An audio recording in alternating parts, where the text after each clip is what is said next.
Sin más, le voy a ceder la palabra a nuestro segundo disertante, en este caso Martín Hendler.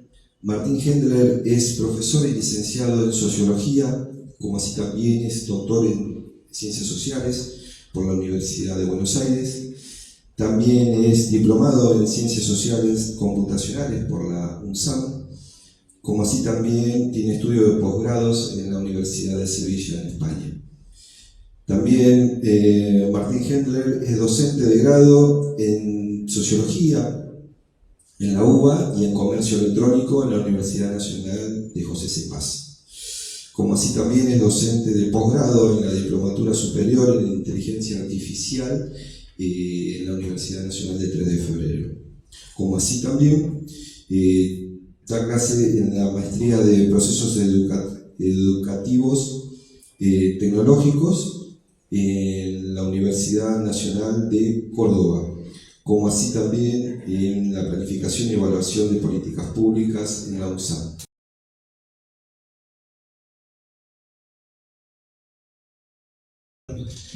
Bueno, ahora sí. Bueno, muchas gracias Alejandro, gracias a todo aquí el equipo de la Casa de Rusia. Es un gran placer, un gran honor estar aquí. En el backstage yo le contaba a Alejandro, yo soy vecino de la zona y siempre pasaba por aquí, por la puerta, y siempre tuve ganas de poder venir, así que qué mejor que venir desde este lado, digamos, ya sé para la próxima para estar también allí junto al público. Y sobre todo, qué bueno estar aquí para charlar sobre estos temas urgentes, temas novedosos y no tanto, porque como hemos visto esto tiene su trayectoria, tiene su tiempo, entonces qué mejor que justamente poder debatir, poder charlar, dialogar acerca de estas cuestiones. Y nosotros vamos a dar un saltito temporal, ¿no?, de esos inicios de Internet, de ICANN que nos contaba antes el colega, para hablar de inteligencia artificial, que es y no es el último grito de la moda.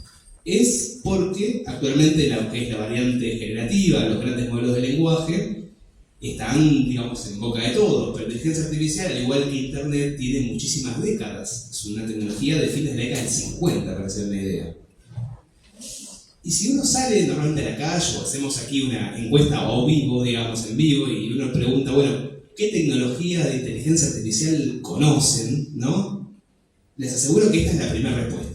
ChatGPT, o como les suelo decir, el Netflix de la inteligencia artificial generativa. La que todos conocen, la que todos usan, la que sirve un poquito para todo, ¿no? Nunca te va a dejar sin algo que ver, como Netflix, pero si uno quiere algo más especializado, empieza a buscar por otros lados. Porque así como tenemos ChatGPT, tenemos Gemini, que es de Google, tenemos Copilot, que es de Microsoft, tenemos Claude, que es de Anthropic. Ya estamos yéndonos a otro lado, no a una gran empresa, pero a un lado un poquito más ético, dentro de lo posible. También cruzamos la muralla y tenemos DeepSeek, que seguramente alguno lo habrá escuchado porque a inicios de este año fue el gran boom respecto de la caída de la bolsa y demás. Es el ChatGPT de China, no es el único, hay varios más, pero es el más conocido. Y también tenemos otra que nos la metieron de prepo sin preguntarnos en WhatsApp, en Instagram y en Facebook, que es inteligencia artificial de Meta, llamada Llama o Llama, ¿sí? Estas son las más conocidas, quizás seguro algunos de ustedes conocen alguna otra, Perplexity y demás, pero no son las únicas, es decir, son las que más utilizamos, pero cada vez más uno puede observar un enorme concierto de desarrollos de inteligencia artificial generativa que van saliendo, que no solamente sirven para lo que uno conoce como ChatGPT, sino que empiezan de a poco a especializarse, ¿no? Aquí podemos ver algunas que tienen más que ver con desgrabaciones, con generaciones de imágenes, de video, y esto es una imagen actualizada a mayo, ¿sí? No he intentado buscar una imagen un poco más actualizada, pero estoy seguro que este gráfico seguro cambiaría. A lo que quiero ir. Estos son inteligencias artificiales generativas, que lo empezamos a conocer a partir de noviembre de 2022, cuando OpenAI habilitó ChatGPT 3.5. Pero no es la única tipo de inteligencia artificial, sino, como decíamos, es incluso con una combinatoria de otros desarrollos previos que apuntaban a distintas cosas, con otros niveles de capacidad de cómputo, ¿sí? Pero que no es la única. Incluso, como decíamos, si es una tecnología que viene de la década del 50, La realidad es que ya veníamos conviviendo con la inteligencia artificial desde hace mucho tiempo, pero no la llamábamos de ese modo, ¿no? La llamábamos el algoritmo. Es decir, cuando estábamos usando Google, cuando estábamos buscando una película en Netflix, cuando decíamos, che, ¿por qué no me aparece este amigo en Facebook? ¿No? Ya estábamos interactuando con inteligencia artificial distinta a GPT. Otro tipo de inteligencia artificial, lo que se conoce como inteligencia artificial discriminativa, ¿sí? Porque la inteligencia artificial, hasta GPT, lo que hacía muy bien era dos cosas: predecir y clasificar. Cuando le agregamos la generativa, le agregamos la capacidad de generar también, que es lo que hoy día es revolucionario y pues estamos todos preocupados. ¿Qué pasa en la escuela? ¿Qué pasa en el trabajo? Y demás. Pero hace rato que veníamos ya teniendo interacción con la inteligencia artificial. Y no solo con la inteligencia artificial, sino con ciertos tipos específicos, como aquí los que vemos, que seguramente aquí el colega lo va a contar un poco más, que lo que hacen muy bien es recomendarnos. Y lo que hacen muy bien es orientarnos, ¿sí? Porque cuando nosotros, o nuestros hijos, nuestros sobrinos, quien sea, usa TikTok, el video que aparece no es casualidad. Es un video que está sumamente targeteado en función de consumos previos y en función de un montón de cuestiones. Y aquí es donde entran las dos cuestiones que tenemos acá en rojo. Por un lado, una realidad es que la inteligencia artificial, todas las variantes, las generativas sobre todo, pero todas, tienen un vínculo fuertísimo con respecto a los datos, que algo ya Hugo nos anticipaba. Para poder entrenar un modelo de inteligencia artificial necesito enormes bases de datos. Mientras más complejo sea este sistema, más datos necesito, también más capacidad de cómputo. Yo siempre a mis estudiantes les digo lo mismo. Un modelo de Machine Learning se puede entrenar con un par de datos públicos descargados, con una computadora bastante sencillita en 10 minutos. ¿Sí? Un modelo que clasifique, que pueda predecir alguna cosita sencilla. Hoy día, casi ningún estado latinoamericano tiene la posibilidad de armar un GPT. Ahora, un poquito más adelante, vamos a ver que hay algunos proyectos y demás, pero no porque no tenga la cantidad de datos, sino porque además no tiene esa capacidad de supercómputo, no tiene la infraestructura necesaria, la tecnología para poder desarrollarlo. Y eso ya empieza a hablar un poco de la cuestión geopolítica. ¿Sí? Pero vuelvo un toque a los datos, porque acá hay una cuestión fundamental. Antes del 2008, podemos pensar que había un paradigma mayormente de extracción de datos, almacenamiento de datos muy orientado, muy focalizado. No es que no se almacenaban datos antes del surgimiento del smartphone y el auge de las redes sociales. Se almacenaban para motivos muy específicos y en cantidades muy limitadas. Cuando surge el smartphone, en otras palabras, tener la posibilidad de tener una computadora en el bolsillo de 24 horas, vayamos a donde vayamos, la cantidad de datos que pasaban a ser generados aumentó exponencialmente. Es decir, antes generábamos datos cuando usábamos internet dentro de 4 paredes, ahora empezamos a generar datos cuando vamos a comprar un helado aquí a 3 cuadras.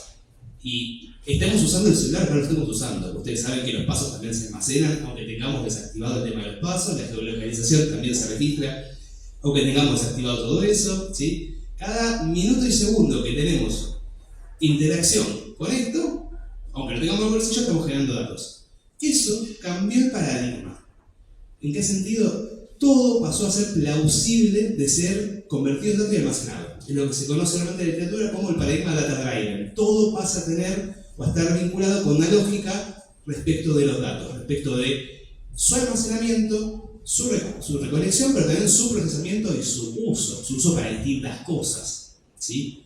Mayormente, durante mucho tiempo, ese uso tenía que ver con un poco lo que veíamos antes, los perfiles de Netflix, los perfiles de Google, la recomendación algorítmica, con un modelo entre todo bastante directo.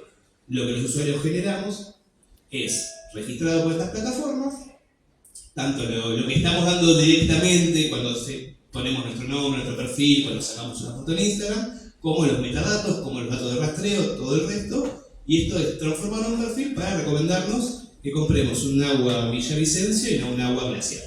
¿Sí? Sencillito, digamos, algo que ya creo que todos sabemos. El tema es que, después de la pandemia, ¿sí? Porque así como el smartphone generó un enorme salto en cantidad de datos, la pandemia fue el otro gran detonante de lo que se conoce como el proceso de ratificación social. Piensen que estuvimos en casi todos los países del mundo un par de meses dependiendo necesariamente de las tecnologías para trabajar, para socializar, para hacer un montón de cosas. Eso generó una enorme cantidad de datos. Y todos esos datos vinieron también a complejizar mucho más este grafiquito. Porque se generaron muchos más datos privados, porque pasamos a hacer más cosas intermediadas por las tecnologías, se generaron también más datos públicos, más información disponible en Internet, y también fue perfeccionándose lo que se conoce como las tecnologías digitales 4.0, el Internet de las cosas, la realidad virtual, realidad aumentada, todo lo que tiene que ver con enormes redes de sensores que se utilizan para la agricultura, para la gestión urbana, para lo que tiene que ver con la minería, para medir el clima, etcétera, etcétera, etcétera. El paradigma data-driven es un poco esto. No solo todos los datos pasan a ser plausibles de ser almacenados, sino que la industria está pensando en desarrollar cada vez más tecnologías para recolectar cada vez más datos. ¿Sí? En 2 o 3 palabritas.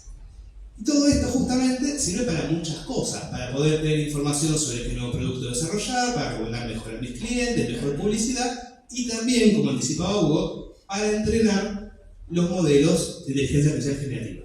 Esto es un esquemita, perdón a los que sean informáticos, súper básico, súper burdo, pero creo que sirve más o menos para entender cómo funciona cada vez que usamos GPT o algún GPT. Cuando nosotros escribimos lo que se conoce como el prompt, una instrucción, por favor, haceme tal cosa, eso es lo que se conoce como el input. A veces contextualizamos, a veces le agregamos algunos detalles, a veces le agregamos un archivo, pero más allá de eso, todos los modelos, los grandes modelos de lenguaje, lo que hacen es, van a agarrar esa instrucción o ese archivo que le cargamos y van a ir a buscar a su base de datos para traernos la respuesta más probable. ¿Sí? Es decir, no nos va a dar la mejor respuesta, no es algo que es una persona que esté pensando, que esté viendo las posibilidades, no va a dar lo que sea más probable según la base de datos que tenga. Por tanto, mientras mejor base de datos tenga, mientras más información, ¿sí? Probablemente esa respuesta sea un poco más acercada a la realidad. Todo lo que tiene que ver con las batallas o las guerras por la información, es decir, yo no solo estoy desarrollando un sistema de inteligencia artificial, sino que además también tengo el mejor buscador de Google, ¿no? También tengo toda la suite de Gmail, tengo la nube, etcétera, etcétera, porque estoy buscando nuevas maneras de que la gente deje los datos en mi ecosistema y no en el de mi rival. ¿Sí? ¿Por qué es importante este tema de los datos? Justamente porque mientras más datos se tiene, menos se falla, y a la vez, si menos se falla, más voy a incentivarme que me usen. ¿Sí? Esto para es un pequeño ejemplo. Fue un caso real que lo probé apenas salió la inteligencia artificial de Meta. Básicamente para molestar a un amigo que es del norte, por eso está el Pombero, ¿no? Le pedí que me cree. Pombero, para quienes no sepan, es un pequeño demonio del folclore, digamos, del norte argentino, el sur de Paraguay. Le pedí que me haga una imagen de Pombero entrando al baño, ¿sí? Que era el terror de este amigo de chiquito, yo lo conozco hace casi 30 años. Y cuando le pedí esto, lo que me hizo Meta fue esto. ¿Sí? ¿Por qué pasa esto? Por múltiples motivos. Quizás porque no tenía en su momento en la base de datos la palabra bombero.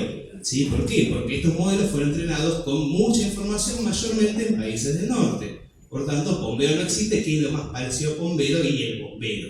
¿Sí? Otra posibilidad, que ahí es donde juega la probabilidad.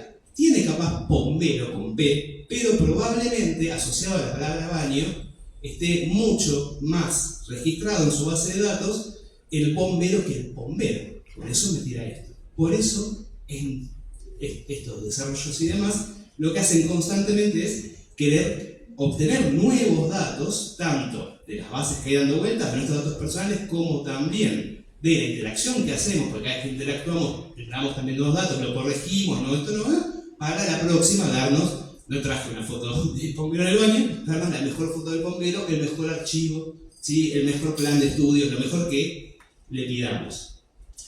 Y acá es donde entra un poco el tema de la geopolítica. Porque, si bien los datos son importantes, decíamos, y Hugo anticipaba, también es importante este tema del poder de supercómputo. Pero también son importantes otras cosas, ¿sí?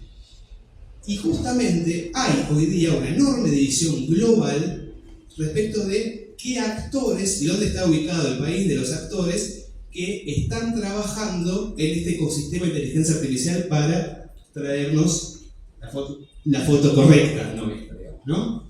Y acá podemos observar, los productores de software quienes hacen los GPTs mayormente están ubicados en Estados Unidos y en China. ¿sí? Dentro de lo más. Hay algunos experimentos, algunas otras cosas, pero lo más conocido está por ahí. Luego también tenemos, un poquito más abajo, mano de obra humana, que es algo que no se suele comentar mucho. Yo siempre recomiendo el librito de Kate Crawford, El Atlas de Inteligencia Artificial, donde ella justamente pone en cuestión esto, porque con todos esos datos y demás, la inteligencia artificial puede hacer muchas cosas, pero si además tiene una cierta curaduría humana, lo va a hacer de forma más certera. Es decir, para indicarle que la diferencia entre una foto de un gato, una imagen de Garfield y un dibujo de un niño, uno es un personaje de caricaturas, otro es un dibujo, otro es una foto de un gato real, antes hubo una persona humana que etiquetó, que dijo esto es aquello.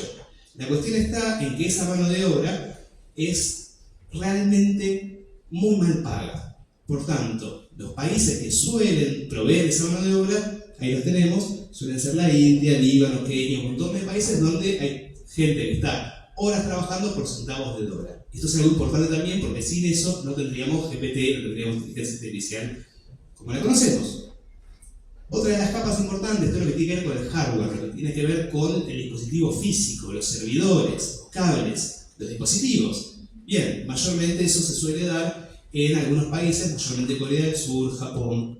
¿Se me olvida alguno más? No. Bueno, y Estados Unidos también.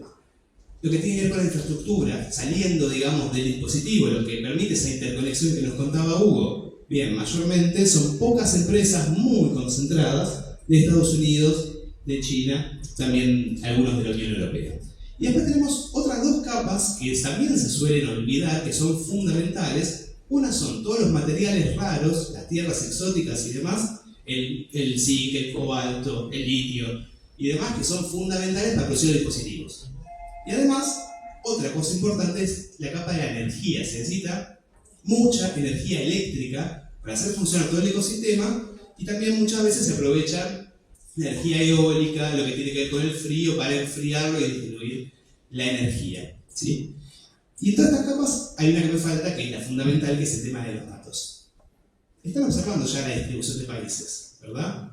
Los países que se encargan de producir el software mayormente son estos dos, Estados Unidos y China. Y los países encargados también de producir el hardware y los fierros, como se les suele decir, también están cercanos a algunas partes de Asia y demás. Y después hay otros países que pasan a ser enormes bancos, proveedores de datos o de energía natural. Hay una división cada vez más tajante entre ese norte global y el sur global. El sur global como proveedor, ya no de las vacas, sino de los datos y de los recursos para que funcione toda la enorme maquinaria. Y en este sentido, un poco la cuestión se viene distribuyendo así, porque no es simplemente que empresas de estos países generan cosas, sino que los países también tienen estrategias nacionales sobre inteligencia artificial, realiza distintos movimientos. Yo acá traje simplemente lo de los actores más pesados, ¿no? Lo que tiene que ver con Estados Unidos, lo que tiene que ver con la Unión Europea, lo que tiene que ver con China. Y los tres son modelos muy distintos. El modelo estadounidense, no importa si fue con Biden, con Trump o el que venga después, ha sido hasta el momento un modelo de dejar que el mercado lidere. El Estado asegura los marcos regulatorios, el Estado asegura las subvenciones, se va a pelear a la Organización Mundial del Comercio, pero el que lidera es el privado. Y además es un modelo donde hay muy poca regulación para adentro sobre qué es lo que estas empresas hacen con los datos de los ciudadanos. Muy distinto es el modelo chino, que es un modelo donde hay una enorme hibridez entre lo que tiene que ver con el sector público-privado. Es decir, las principales, para los que no sepan, China tiene todo un ecosistema de empresas, es decir, tienen Baidu, tienen Tencent, se me olvidan más, pero es como decir, tienen el Google chino, tienen el Facebook chino y demás, todas empresas que están en continuo vínculo con el Estado, incluso sus CEOs son llamados campeones nacionales, es decir, tienen un lugar de privilegio en la toma de decisiones de la política china. Además, China tiene, desde 2017, no solo un montón de planes nacionales respecto al desarrollo de inteligencia artificial, sino también una política de patentamiento feroz. Fíjense, feroz en el buen sentido, digamos, ¿no? Fíjense que de las patentes, estos datos de la OMPI, básicamente cerca, me falta agregar datos, pero cerca del 71% de las patentes sobre inteligencia artificial hoy fueron desarrolladas por China. Es una política muy direccionada donde el Estado ha tenido un impulso muy marcado.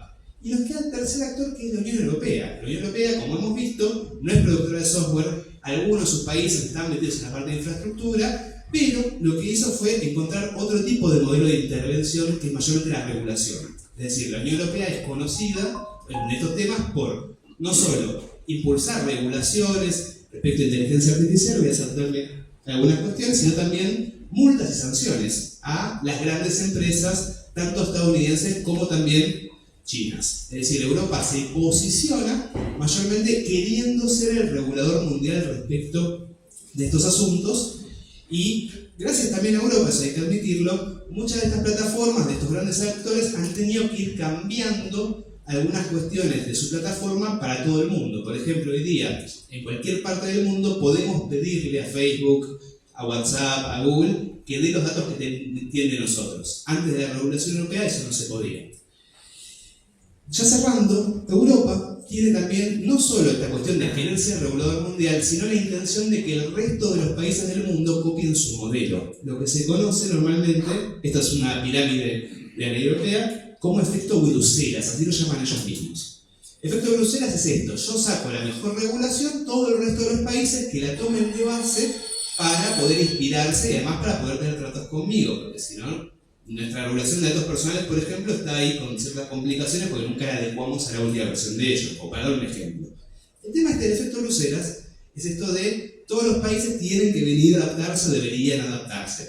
Algunos lo van haciendo de acuerdo a lo que Europa dice, algunos con sus ciertas particularidades. Nosotros, durante mucho tiempo, tanto la presidencia de Macri como la de Alberto Fernández, hubo muchas iniciativas para ir adecuando la legislación, haciendo planes nacionales y demás, y después tuvimos un cambio de gobierno, ¿sí? Donde todo esto que estaba dando vuelta previamente pasó a quedar medio encajonado, medio en la nada, y los titulares pasaron a ser otros, ¿no? Los titulares pasaron a ser de querer ser un gran polo de inteligencia artificial, pero en la práctica, lejos del discurso, la cuestión era: le vamos a hacer exención impositiva para que vengan a instalar los centros de datos a la Patagonia aprovechando el frío o aprovechando el viento. Entonces, para cerrar, esto es simplemente para contarles que hay también otras alternativas al respecto. Existe un proyecto muy interesante en Chile llamado el LATAM GPT para intentar desarrollar un modelo de grande lenguaje con datos latinoamericanos para que tengan el bombero y muchas otras cosas más. Y también hace poquito, en julio, hubo una reunión del BRICS en Brasilia donde se hizo un documento respecto de estas cuestiones para intentar sentar una posición desde otro lado, más allá de que China sea uno de los actores, como parte del BRICS también, con una visión un poco más compartida. Y para finalizar, algunas preguntas, ¿no? Es decir, en este sentido, ¿dónde estamos parados nosotros hoy en día? No solo con respecto al gobierno de Milei y demás, sino respecto a toda la división de la geopolítica. En este sentido, ¿qué participación tenemos? Pero ¿qué participación también nos gustaría tener los países del sur global? ¿Nos gustaría seguir dentro de este concierto solamente siendo bancos de datos o bancos de energía? ¿O también, podemos empezar a pensar en otras alternativas? Podemos empezar a pensar en armar nuestro propio GPT o también en impulsar otro tipo de políticas que no sean solamente imitación de las europeas, ¿sí? En ese sentido, justamente, ¿qué otras medidas podemos llegar a tomar para insertarnos geopolíticamente en este concierto desde otro lugar? Muchísimas gracias por la atención, perdón por la extensión.